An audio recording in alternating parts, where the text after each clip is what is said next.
Testing mic 1 2 1 2. Mason for Madina, Watu Moto the Generate social media president, aka political Generate Kumasemeyo. For first time, you subscribe to my YouTube channel, leave your comment and share. Let's say what Moto Media Friday be me PM or Angel FM. Abrabo 4 to 6 PM. Kwesianyans for I brought the big map kahon portfolio kahon Otomoto me kahon and a boy siki eso kahon. Na ya de nyina ya papa. Your host I the unpredictable so atena adwane mu dia kama pa saso na dwumadi amedi atija dwumadi amedi no Otomoto TV on social media no empanyufo a asomasam dwumadi ebro KMS stabilities e ka aboafo no odi no dwumadi nyina wo lotom wo afrancho bronkon junction oduru bronkon junction aso we KMS stabilities akrakra do boko office wo oye loto agent ono only size because of akukudam miense bi e hye na chinti Mr. Adams hot and Mr. Frank. Say good am say short here. When you made aguase. Say good am na shake men study achi. Enten luto adwuma no. O tumpon sa no. Sa na kusi casual. Oba kumas na peye. Fashion designers a. O timi ni kusi casual anto nchen. Oba ntema masala down no. Kwara kusi casual pam bi ma kaba. Sa na eye prestige court eye bia eye je ahome. E wo kokobin new side junction. So oba kumas na peye bia da feel good na wo kokobin wo santazo o patase.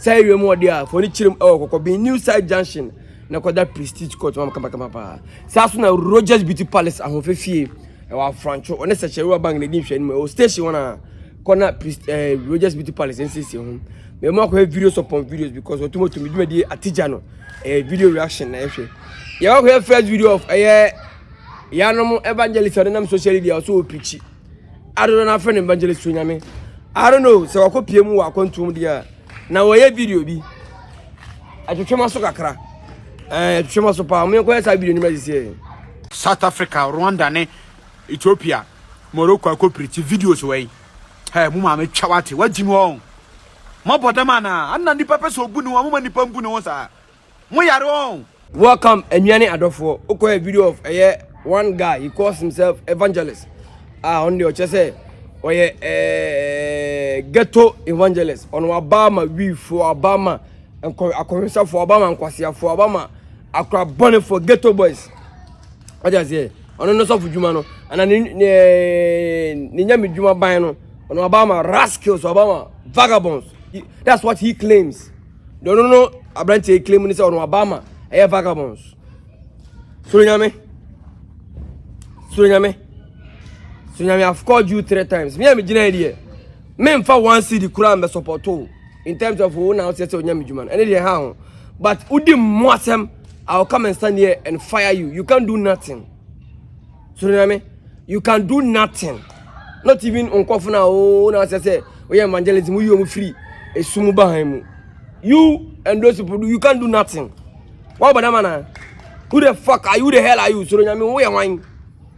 We are nya Ghana for me ka bi ena bibia ide me ka kokofе bibia e be pete ba kokofe nka wo de attention na ke ma attention kura de yeden osunya me juma na yende e bia bako de me ka cho se Suro Nyame juma na yende ye okukuda bi o ma ba o mko o ma nya wo sa ujimi ne ye na ujimi wo bra mana wo fa video wo fa fon ye video ade obi mo nti obi ma me twa na ya na mo badam Suro Nyame I don't blame you because what for obi na usua no na wo se nipa na eboa o enti Suro Nyame obi ma me twede you can say it's simple because of the usua na empanifo say the odi achiro so odi kanante Suro Nyame mananya first and last ababa app we so be din ko asem we bibiem kwasea na wo kwa abroche me am gina me fa mbai wa bana mana Suro Nyame me say ekromwa na odwane ne ye ni a wasam de ba e beka kwasea Suro Nyame I'm repeating this proverb sewo wagye ne obi ani usika na obi anfa Suro Nyame wasam de ba be ka bi o se yana kanyame adwene che nipa be sachira de obebo de Nyame nansam Suro Nyame enye by force obi bua odwuma Nyame dwuma na oye no na won osere de unu omanfo mo street unu omanfo mo krom mo kire mo bi ambo mo obi osere no pa from na pato nyimire onidi obedi but ono kron go complain say onye de obedi na obi jimi Suro Nyame ameka asem kire wo beto akukudam bi wo ha o ye gina omo so omo kura na gina omo so asofo akukudam wo beto mo ye gina omo so na nya wo ele be dwuma na wa yo nyame dwuma na wo so do ho abewuram kwa ade na waye nyame dwuma na so nyame na waye o amafo come adwon kyerɛ wo TV da no wo befa fo no bi ma metwe ni kura sini no tan bi original da maka so bi fa wo okrum a so nyame me se ye mfa ho obi bia hia ba wasam de ba ka bi tro na jimi na ma moame na me peka kra obi amoame na me nyame dwuma me obi amoma boafunu nya na ejina aka se amabo mo onye sika ko hande ama ghetto fo no kwase akọ wura be fo mo sika na mo sika ono nya mo ni bi na obo no I don't know. I'm ungrateful human beings. I'm for be online. I'm one city about how two city about Jack Casafina and Casacasano. I see a young ambo, Obin send this come on. And to the attempts, any part of our own didn't attend me. At times, you guys you so I didn't Yakupo Yamono. Yakupo mo be arguing. I say, Obi Jimmy. Yakupo mo be arguing. I am Musukakra. You so number 9 given by God.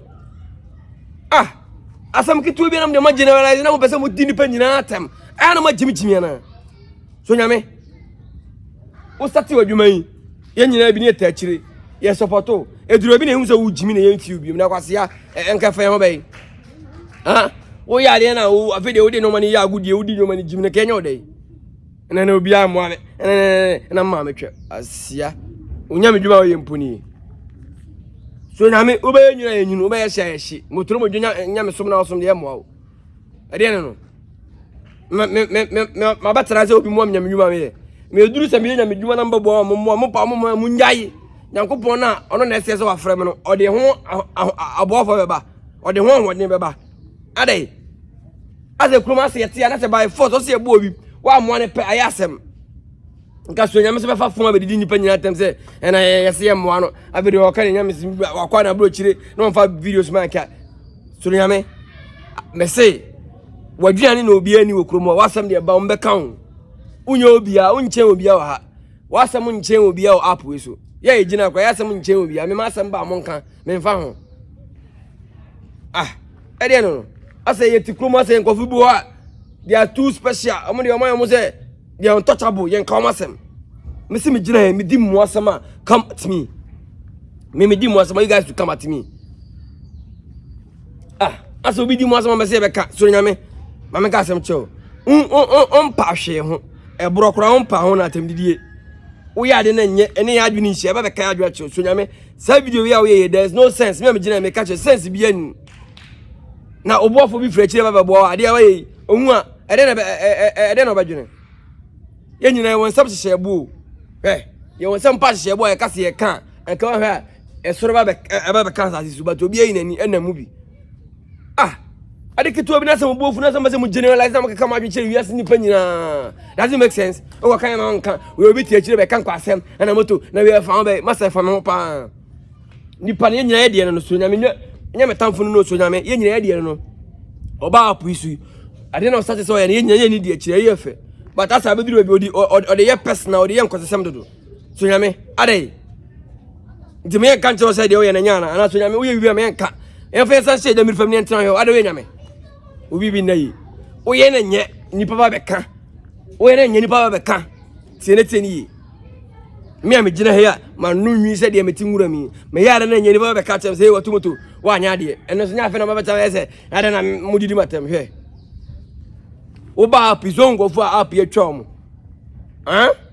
app yi o ba so nko fo app ye dana mu adana na ho twom app na bo mbo sa dana ho twom ti fa se otim se ha na oba ne de o kan obi asem no obi be kan asem Maza, I'm a fan of my personal how. I found my personal to answer who did you be my atem and so that's not nice. I didn't feel about many young because we are one guy we are in Juma fine tauchi.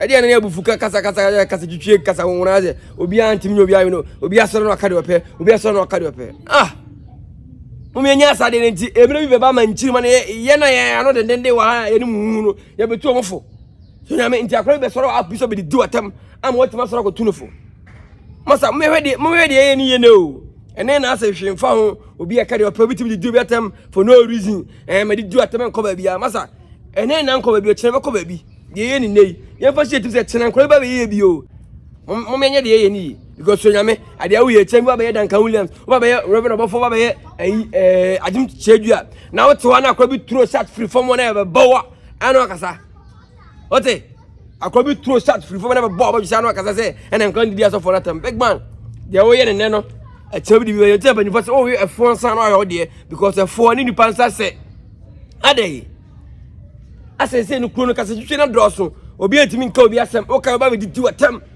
hey o me hwede ani yo a chena di ba untimi ntu akora bi afu because o say so kutu akora no for the video be chiro cinema jajimi na o yesi mo de yamasa mo man nka obi asem me a me kan obi didi matam me de bro Jesus Christ ko ba mu gina no so gina me na mu gina so ba but mo man nya de ye nyina ye say a chena bi duru na say akora bi gina ehorowa hwe na haw akwa be jana no support hwe na haw fa so tirim edini e watu moto le generate social media predict ko masemeyo o first time ahwe mjumedi ni subscribe leave your comment and share channel sem mjumedi am di abofo bi na so mase kemesa ka ho kusika jo ka ho prestige court ka ho sa so na roger beauty palace e ka ho video reactions and I watu moto e na me ye we mbejina no video of Suro Nyame yade nyina no ye evangelist oya adwuma ye mirem edi yi ghetto boys e banya misum on na waya de bia me am gina dwen ene de nko bankro because ade na waya no enye fe so obi a you call yourself man of God oye nyame dwuma o boama ye yi ebi free ghetto no oba yesa ade no ntina makam at Suro Nyame me Suro Nyame ni personal ade bia onye me hwe me so nya na hwe ba me ba ha no ene obi a waya ene ma dwuni hia ntina ma be react no you get it. Say aboa for na me let's see omo no na so mase ye ko another video ano video reactions enko enye personal tini okay video of Nana Brown has been ordained as a prophet of God. Nana Brown has been ordained as prophet of God. Ye ko video ni ma isi e obo I saw the deep prophetess and pai bi cash prophetess Nana Brown na regi na so de onkonya ho pai bi. Welcome back, guys. What we name Nana Brown? She was an actress, one of Kumawood actress, and all buff no acted very well, no acted pa. We are say on it agrada that time no here or confirm agrada. No ko here on the TV station nyina e ma bedrum rebi o me no nyina be esa adwo mo beto ahoro mo hu nyina ma app no bia hu say Nana Brown is fighting agrada is fighting Nana Brown. Nana yekoda be sore ya Nana Brown say ono so Nyankopon ato nsa afa no aya asem okromo Nana Brown Nyankopon frɛ oda be ya you been possessed na killer we ayazan Nana Brown oko Bible school kura we so for ben na okɔhye na se time ben na Nyankopon frɛ o a whole lot of questions need to be asked by us. Nana Brown untimi ma be ye we wa hawo ye ntena ha ma agrada akora ba ye no sabi ye ntimi nyi ne bola gusu no free system ye nsa hwe ma no Nana Brown on fa wo so bola gusu meka ho dabi asofo na mo na mo se Nyankopon de mo ye adwuma na mo ya na makɔ ode ni obi mo ya na makɔ ode ni obi no na mo sabe na mo de ode ni amanfo a ko Ghana asofo na mo de mo na mo se Nyankopon afrɛ mo a mo na mo ye adwuma mo timi ka se obi Nyankopon afrɛ no style ben we ko e pesa marking scheme style ben Nyankopon frɛ mo na yetia ko ifa ne fa ya Nana Brown Nyankopon frɛ Nyankopon kan chiro bia timo ko fa bola gusu so be kan grada ho first one ko yentimi clear yo yentimi sa bola gusu ni free street ni so masa hwe maye ne hwe ade ya Nana Brown Nyankopon frɛ no e se Nyankopon frɛ ye nya no me ya sɔre okromo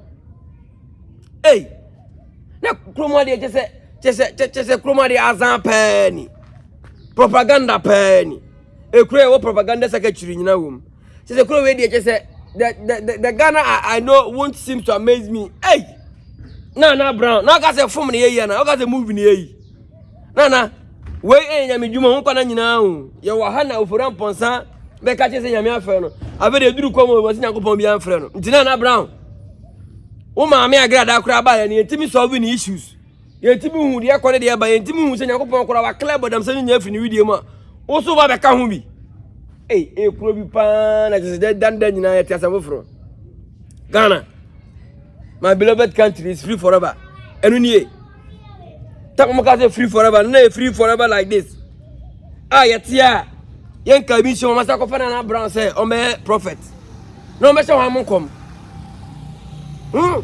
na brown ba no no be se wan nkom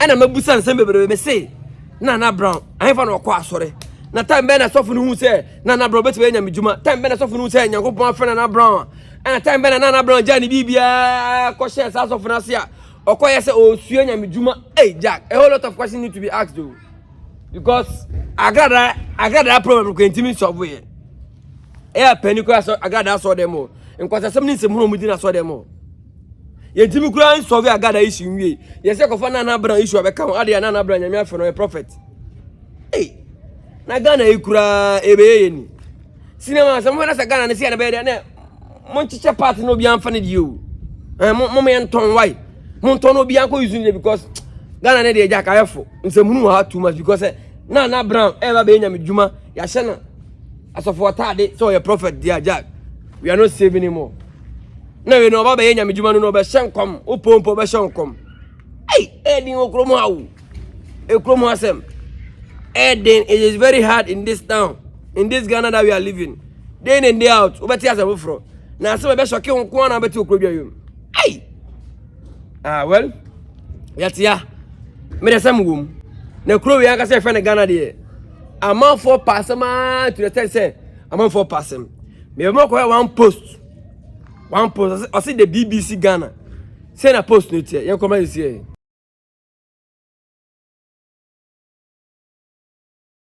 welcome back guys and so media me the Rogers Beauty Palace Kusika Joa Prestige Court and KMS Sabina Somasini post now ko say net or say if this woman is turning 54 then Nana Brown is deceiving us all the time.